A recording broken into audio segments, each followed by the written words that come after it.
Dios los bendiga, hermanos, bienvenidos a Leamos la Biblia en un año. Vamos a empezar la lectura del segundo libro de Crónicas. Vamos a leer los primeros 4 capítulos y hay una pequeña introducción que vamos a leerla. Dice: los libros primero y segundo Crónicas formaron originalmente una sola obra, fueron escritos desde el punto de vista sacerdotal. Y segundo Crónicas 1 nueva continúa el tema iniciado en primero Crónicas 22 al 29, donde el tema central es el templo de Jerusalén. David y el templo son los dos elementos más importantes de esta obra. Los capítulos 10 al 36 presentan la historia de los demás reyes de Judá, siendo el patrón establecido por los libros de los reyes.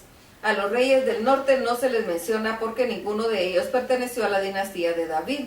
Y el rey ideal, otros de los temas centrales de la tradición sacerdotal y que se menciona en este libro son la confianza en Dios, la obediencia y la adoración a Él, y búsqueda de Dios por medio de la oración.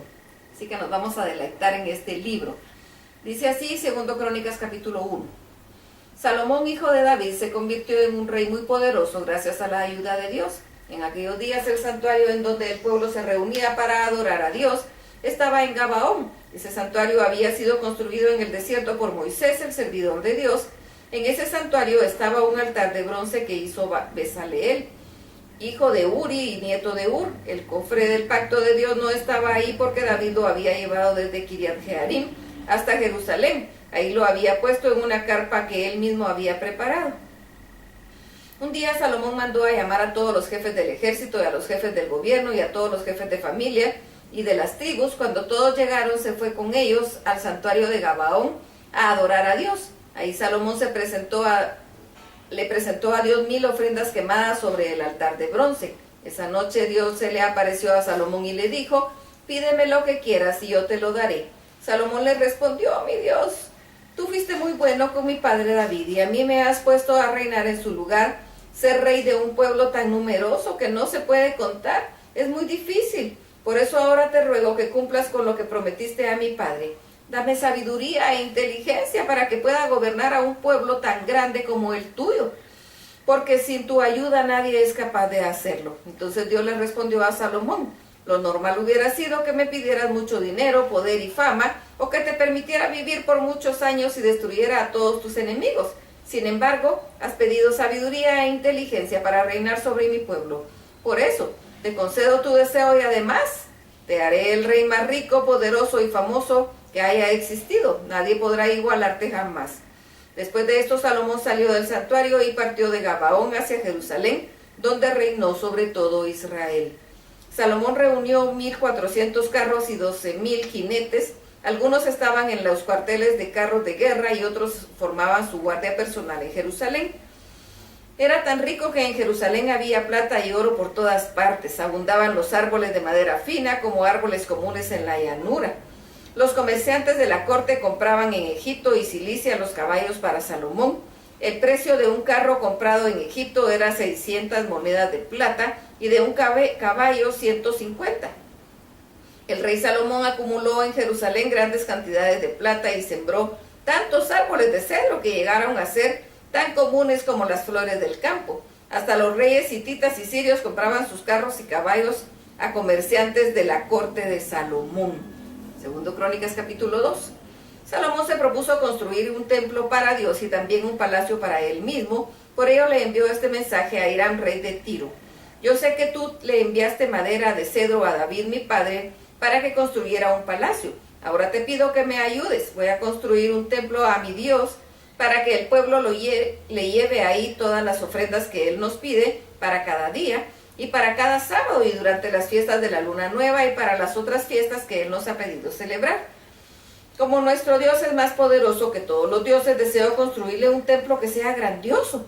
Claro que no es posible hacer un templo para que él viva ahí. Hasta el cielo, que es enorme, resulta pequeño para él. Sin embargo, aunque sé que no lo merezco, le construiré un templo para quemar incienso en su honor. Por eso te pido que me envíes a alguien que sepa hacer finos trabajos en oro, plata, bronce y hierro, y también en telas de color púrpura, rojo y morado, que además sepa hacer grabados y pueda trabajar con los expertos que servían a mi padre David y que ahora están a mi servicio en Judá y en Jerusalén. Como tus servidores son expertos para cortar madera del Líbano, mándame de ahí maderas finas, y puesto que el templo que construiré será grande y maravilloso y necesitaré muchísima madera, enviaré a mis servidores para que les ayuden a los tuyos.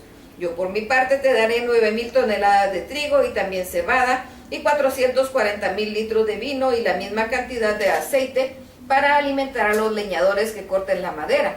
Entonces Hiram, rey de Tiro, le envió a Salomón una carta con este mensaje: Dios ama a su pueblo y por eso le ha concedido que tú seas su rey. Bendito sea el Dios de Israel, creador de todo lo que existe, porque le dio al rey David un hijo sabio, lleno de prudencia e inteligencia, el cual construirá un templo para Dios y un palacio real. Tal como me lo habías pedido, te envío a un hombre que, por cierto, es hijo de una mujer de la tribu de Dan y un fenicio de la ciudad de Tiro. Se llama Hiram Abi. Él es muy sabio e inteligente y trabaja en madera, excelente en todo lo que requieres hacer. Él trabajará junto con los mejores artesanos que servían a tu padre David y con lo que ahora te sirven. Nosotros somos tus servidores, envíanos el trigo, la cebada, el aceite y el vino que has prometido, y mientras eso nos llega, contaremos en el Líbano todas las maderas finas que necesites. Luego las transportaremos por mar de forma de balsas hasta Jope. De ahí tú te encargarás de que sean llevadas a Jerusalén. Aunque David ya había contado a todos los extranjeros que vivían en Jerusalén, Salomón hizo otro censo de ellos y contaron un total de 153,600.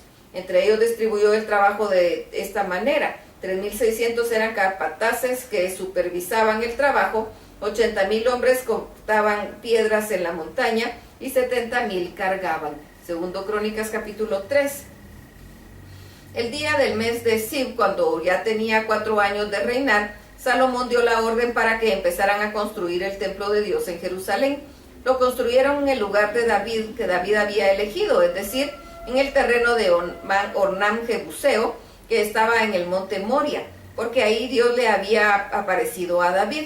Estas son las medidas del templo de Dios según lo diseñó Salomón. Los cimientos medían 27 metros de largo por 9 de ancho. El pórtico de la entrada medía lo mismo que el ancho del templo, 9 metros de largo y 9 de alto. Salomón recubrió de oro fino el interior del pórtico, las vigas, las entradas, las paredes y las puertas de la parte interior del edificio principal estaban cubiertas con tablas de pino que a su vez estaban recubiertas de oro finísimo. Sobre el oro grabaron palmeras y cadenas, colocaron adornos con piedras preciosas. Sobre las paredes estaban grabadas figuras de querubines. El lugar santísimo medía lo mismo que de ancho que del templo, 9 metros de largo y 9 de ancho. Para recubrirlo usaron cerca de 20,000 kilos de oro fino. Cada clavo era de oro y pesaba un poco más de medio kilo. Dentro del lugar santísimo pusieron 2 querubines totalmente recubiertos de oro. Los querubines estaban de pie, sus caras miraban hacia la entrada y sus alas extendidas medían en total 9 metros, que era todo el ancho del lugar santísimo. Cada querubín tocaba con un ala a la pared del lugar y con la otra ala tocaba la punta del ala del otro querubín. La cortina que separaba el lugar santísimo estaba hecha de lino fino, tejido con lana morada, azul y roja. Sobre ella bordaron figuras de querubines. Los cuartos de la pared superior del templo también estaban recubiertos de oro. Salomón mandó a hacer 2 columnas de casi 16 metros de altura y las colocó a la derecha y a la izquierda de la entrada del templo. Sobre cada columna puso un adorno de 2 metros 25 centímetros de alto. Cada adorno estaba decorado con figuras de forma de cadena, de las cuales colgaban 100 figuras de forma de manzana. A la columna de la derecha Salomón la llamó Jaquín y a la de la izquierda llamó Boaz. Segundo Crónicas capítulo 4. Salomón también mandó a hacer un altar de bronce de 9 metros de largo por 9 de ancho y 4,5 de alto. Después fabricó un enorme tanque para el agua, era redondo y de borde al otro medía 4 metros. Su altura era de 2 metros y 25 centímetros y su circunferencia de 13 metros y medio. Decoró todo el borde con figuras de toros. Cada 45 centímetros había 10 toros. El tanque estaba sobre 12 toros de bronce. 3 de estos toros miraban al norte, 3 al sur, 3 al oeste y 3 al este, de modo que sus patas traseras quedaban hacia adentro. Las paredes del tanque eran de 8 centímetros de grueso, Su borde se parecía a una flor de lirio abierta. En el tanque cabían 44,000 litros de agua. Salomón también hizo 10 recipientes para lavar todo lo que usaba para las ofrendas quemadas. 5 recipientes estaban del lado sur del templo y 5 del lado norte. Hizo también 10 candelabros de oro como Dios lo había ordenado y lo puso en el templo, 5 en el lado sur y 5 en el lado norte. Además hizo 10 mesas que también colocó en el templo, 5 del lado sur y 5 del lado norte. Hizo también 100 tazones de oro. Además Salomón mandó a construir el patio de los sacerdotes, el patio principal, cada uno con sus puertas, las cuales recubrió de bronce. Hiram también hizo las ollas, las palas, las vasijas. Así terminó todo el trabajo que hizo para el templo de Dios por encargo del rey Salomón. Estos son todos los trabajos que realizó: las 2 columnas, la parte superior de cada columna, las 2 decoraciones de cada parte superior de las columnas y las 400 figuras de esas decoraciones. También hizo las 10 bases y los recipientes que iban sobre ellas, el gran tanque para el agua y los 12 toros que lo sostenían, y las ollas, palas y vasijas. Todo lo que Hiram hizo para el templo de Dios a pedido del rey Salomón era de bronce pulido. Los utensilios de bronce los hicieron en moldes de arena en la región del Jordán, entre Sucot y Zaretán. Salomón no pidió que pesaran los utensilios de bronce porque eran muchos. Salomón también mandó a hacer todos los utensilios que había en el templo de Dios. Los de oro puro eran el altar, la mesa de los panes para Dios, los 10 candelabros del lugar santísimo, las figuras de las flores, las lámparas, las tenazas, las copas, las tijeras para cortar mechas, las vasijas, los cucharones, los incensarios, las bisagras de las puertas del lugar santísimo y las bisagras de la puerta de la entrada principal del edificio. Hasta aquí la lectura. Dios los bendiga.